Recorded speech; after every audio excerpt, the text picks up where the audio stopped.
अस्सलामु अलैकुम वरहमतुल्लाहि वबरकातुहू। प्रोग्राम कुरानी वाक़यात में हम आपको वेलकम कहते हैं। आज का हमारा जो वाक़या है हज़रत मूसा अलैहिस्सलाम की पैदाइश का वाक़या।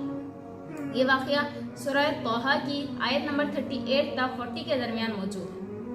वाक़या ये है कि एक मरतबा फ़िरौन ने ख्वाब देखा कि बैतुल मुक़द्दस की तरफ से एक आग आई और तमाम चीज़ों को हलाक कर दिया, लेकिन बनी इसराइल की कौम को कोई नुकसान नहीं हुआ। तो जब फ़िरौन सुबह बेदार हो गया तो ख्वाब की ताबीर बताने वालों से उसने पूछा कि इसकी ताबीर क्या है।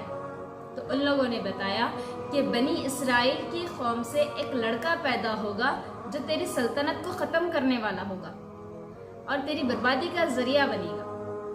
तो जब फ़िरौन को ये बात मालूम हुई तो फ़िरौन ने ये फैसला लिया कि बनी इसराइल कौम में जितने भी लड़के पैदा होंगे उनको कत्ल कर दिया जाए और जितनी लड़कियां होंगी उनको जिंदा रखा जाए। तो फ़िरौन की जो कौम थी वो क़िब्ती कौम थी और दूसरी जो कौम थी वो बनी इसराइल की कौम थी। तो बनी इसराइल के लड़कों को कत्ल कर दिया जाता था और उनकी लड़कियों को जिंदा रखा जाता था। बाद में कुछ लोगों ने क़िब्ती कौम के लोगों ने शिकायत की कि जो बनी इसराइल की कौम है, चूँकि वो हमारे नौकरों के जैसे काम करते हैं, तो वो उसके बूढ़े लोग मरते जा रहे हैं और बच्चे कत्ल करते जा रहे हैं। इसकी वजह से वो कौम में कमी आती जा रही है। अगर वो लोग ख़त्म हो जाएंगे तो हमारे काम हमको खुद ही करना पड़ेगा। तो अब उन लोगों ने जब ये बातें की तो फैसला ये लिया गया कि 1 साल लड़कों को कत्ल किया जाएगा और 1 साल लड़कों को जिंदा छोड़ा जाएगा।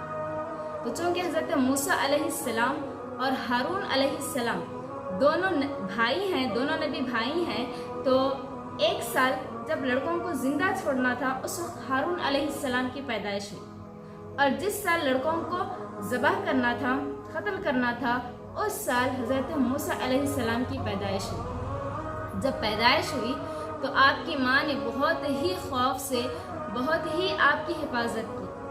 जब हिफाजत से रखा, लेकिन फिर भी आपको एक डर था कि कहीं मेरे बेटे को ये लोग कत्ल ना कर दें। तो उस वक्त अल्लाह तबारक व तआला ने आपके दिल में ये बात डाली, आपकी वालिदा के दिल में ये बात डाली कि इस बच्चे को एक संदूक में रखे और वो संदूक दरिया में बहा दे।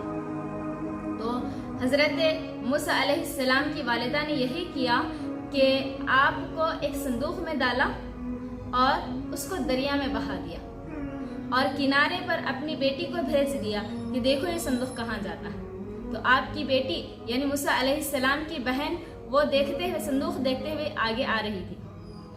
हुआ ये कि संदूक जिस दरिया से जा रहा था, ये दरिया फ़िरौन के महल के पास से गुजरती थी और वहाँ पर हज़रत आसिया रज़ियल्लाहु तआला अन्हा और फ़िरौन मौजूद थे। तो आसिया, हज़रत आसिया फ़िरौन की बीवी थी, लेकिन बहुत ही नेक खातून थी। तो जब फ़िरौन और हज़रत आसिया ने देखा कि संदूक में कोई चीज़ आ रही है, तो जब लेकर देखा तो देखा कि उसके अंदर बहुत ही प्यारा एक लड़का मौजूद था। तो हज़रत आसिया ने कहा क्यों ना हम इस लड़के को अपने पास रख लें। तो फ़िरौन ने कहा हो सकता है ये वही लड़का हो। हज़रत आसिया ने कहा कि इतने लड़कों को कत्ल कर दिया गया, हो सकता है वो उसमें चला गया होगा। ये लड़का बहुत प्यारा लड़का है और हमें भी कोई औलाद नहीं है, तो हम इसको अपने पास रख लेते हैं। तो फ़िरौन ने इस बात को मान लिया और हज़रत मूसा अलैहिस्सलाम को अपने पास रख लिया। लेकिन जब मूसा अलैहिस्सलाम को अपने पास रख लिया तो उस वक्त हुआ ये कि मूसा अलैहिस्सलाम किसी खातून का दूध नहीं पीते थे।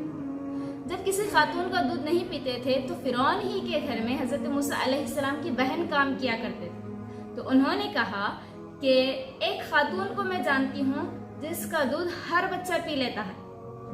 तो फ़िरौन ने कहा ठीक है लेकर आओ। तो वो बच्ची गई जो हज़रत मूसा अलैहिस्सलाम की बहन थी, वो गई और जाकर अपनी ही वालिदा को बुलाकर ले आई।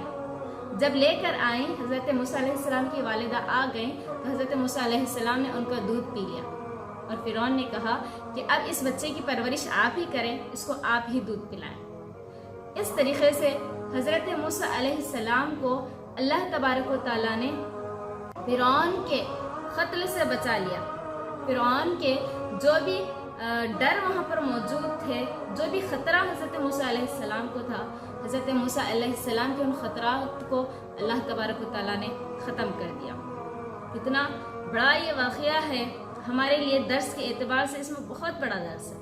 درس دیکھیں کتنا پیارا درس ملتا ہے، وہ کیا کہ حضرت موسیٰ علیہ السلام کو فرعون قتل کرنا چاہ رہا تھا، لیکن اللہ تبارک و تعالیٰ نے موسیٰ علیہ السلام کو فرعون ہی کے گھر میں پرورش دی، اور بہترین پرورش حضرت موسیٰ علیہ السلام اسی کے گھر میں پائے۔